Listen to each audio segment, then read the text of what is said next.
Before we discuss the ability to understand the difference between these two major things in the title, I want to talk about these other aspects that are needed to actually get there in the first place. For starters, the first one is to be honest with yourself. And this requires being honest to other people as well for consistency.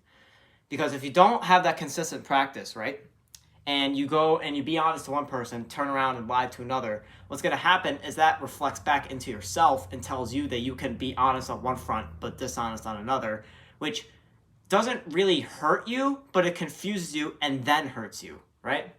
Because then when you're trying to solve a problem, your brain might lead you down the wrong way because it's connected somehow to the way that you lied to someone else earlier on. Now, at first, it'll make absolutely no sense, and maybe what I'm saying to you makes no sense. But if you take the ability to zoom out and think, okay, let's say you're trying to hit a golf ball, right? And you lie to yourself and you say you're gonna like play the slice, okay? And you swing, and then you end up not playing the slice at all, and you end up just butchering it off the course in the fucking woods, okay? So you butcher it, goes in the woods, and now you are like, okay, well, I just missed this horribly. Why? Because I told myself I was going to play the slice, but I didn't play the slice. Is that just a problem at execution? Perhaps.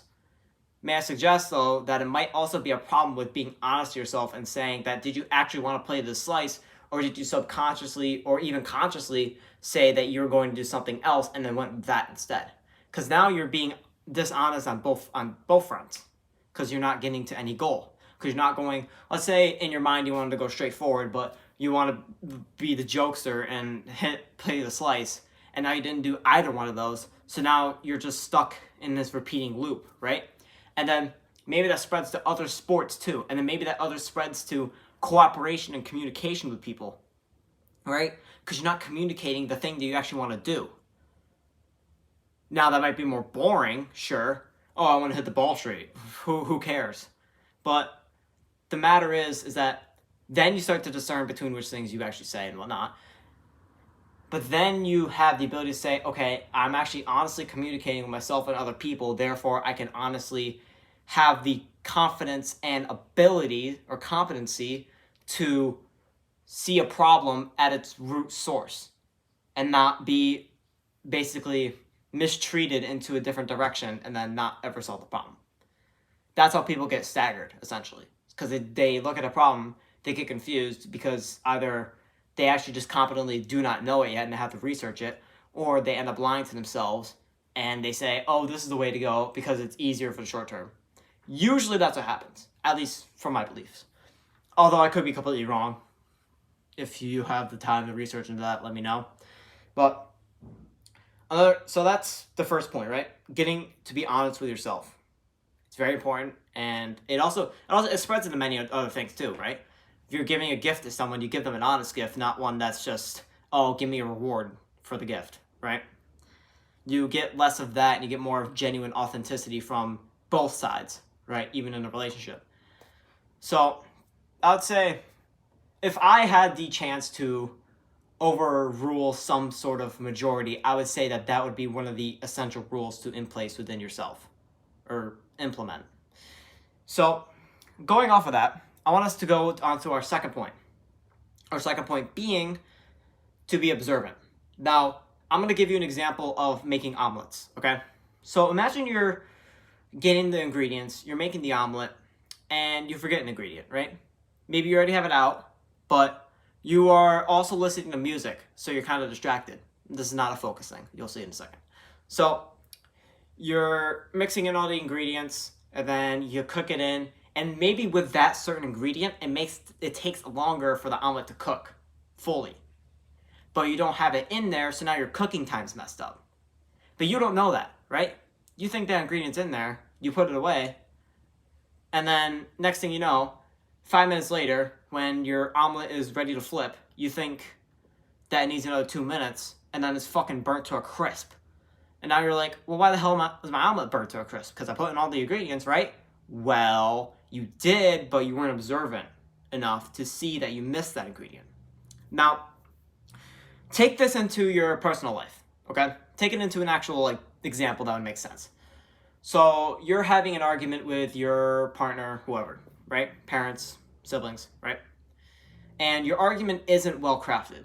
Your argument is an emotional argument, which is what most arguments are, essentially. Like, if people took the time to logically dissolve their arguments, they would understand that there's two idiots yelling at each other. Like, that's essentially what it is, right? So, instead of taking that approach, perhaps we could instead develop a deeper conscious awareness of what they are doing and what they are saying, and this applies to me as well, so that way they can articulate an actual decent argument instead of just throwing out emotional gibberish and hoping that it sticks, right? And that really is a communication thing too, because you can see how this all really interconnects. When you are trying to talk to somebody and you are throwing emotional, basically gibberish at them, and they're throwing more emotional gibberish back in response, you eventually just get two emotionally gibberish people in a emotionally gibberish relationship. Then you can't communicate, can't solve any problems, you hit the same roadblocks, you have the same arguments all the time, you can't shut up, you can't understand either side, and you're forever stuck in this loop of having that quality relationship because you can't observe, right? So observing something is key, and obviously meditation is a good practice for it, but you do whatever. I'm sure there's so many other practices involving more cognitive ways of observing things. However, there is a certain broadness with observation that can be achieved through meditation. So at least that's from my experience anyways. So you can take that as you will. So understanding that now, we can go on to the actual meat of the video, is that how to discern between your needs and your wants. Now, your needs and your wants come in the same order, right? Because they come in the same order as a sort of threat, I'll say. And it comes in like, you either can want this thing or you can need this thing, but they have the same price. Now, first of all, that's a bad assumption, but most people have it, I think. I had this bad assumption, right? And this assumption often leads to addictions, right? Because think about this. If you have a need for water and food, otherwise you die, right? So you have a need for nutrients and whatnot. And you have a want to play video games, okay? Is that want really a need? Well, no. But if you're honest with yourself, that gets mixed up very easily. Now, all of a sudden, oh, wait, is this a want or need? Oh, maybe it's a need, when really it's not a need. It's just you're letting your, I guess, the lizard brain control, or you're just letting yourself not go in the direction that you want to go in. Now, if you want to go into that direction and you want to play video games, whatever, so be it.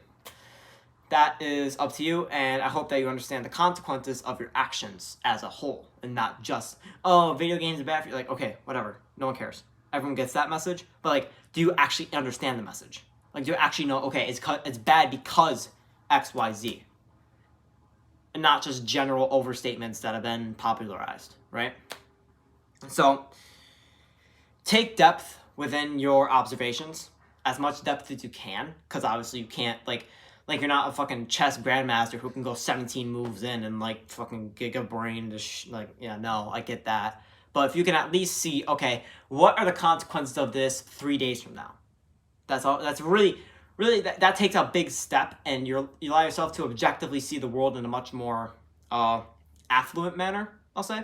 And what I mean by affluent is that you're able to see it in a more broader, more quality way, and more of understanding the reality compared to your reality, which is basically the ego. But that's a whole different thing to go into. So, bringing this in mind, having these two characteristics of being honest and being observant are going to be necessary in order for you, the individual, to differentiate between your needs and your wants and actually control them. So that way you can understand that, okay, wait, this thing is going too far. And once you cultivate this practice to an extent, it becomes easier to do so. Now, have I cultivated it in the grandiose way, right? No, of course not. But what I can say is that getting that cultivation, getting that practice, it'll bring you to a different place, right? A different mental space, and you'll be able to understand things more differently. You'll be able, even like logistically, you'll be able to understand vocabulary better. You'll be able to understand tone, communication, stuff like that. So it becomes a really important practice to then continue to develop in the ways that you want to, in forms of communication to yourself, to other people, and maybe even to the activities that you do. Okay? And I think that will cover today's video on how to differentiate between your needs and your wants. And I don't know if you noticed this, but I am standing up now. And I think I stand up because I guess it symbolizes something. It symbolizes more importance to your message, right? When you're standing up, it symbolizes that you're willing to be confident in your message, that you're willing to send that message to your audience because you believe it is correct, right? So it helps signify to the other person that, hey, this person's actually standing up for this, therefore it's probably important, because most people sit down to be lazy, right? It's above the average individual. Therefore, it's probably above the average importance. Therefore, I should watch this, right? That's my line of thinking. Probably wrong, but it's worth a shot, right?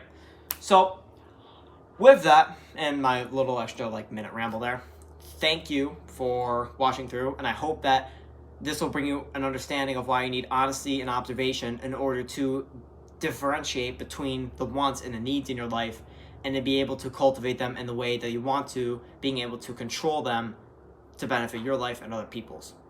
So, as always, we're here to help you help them.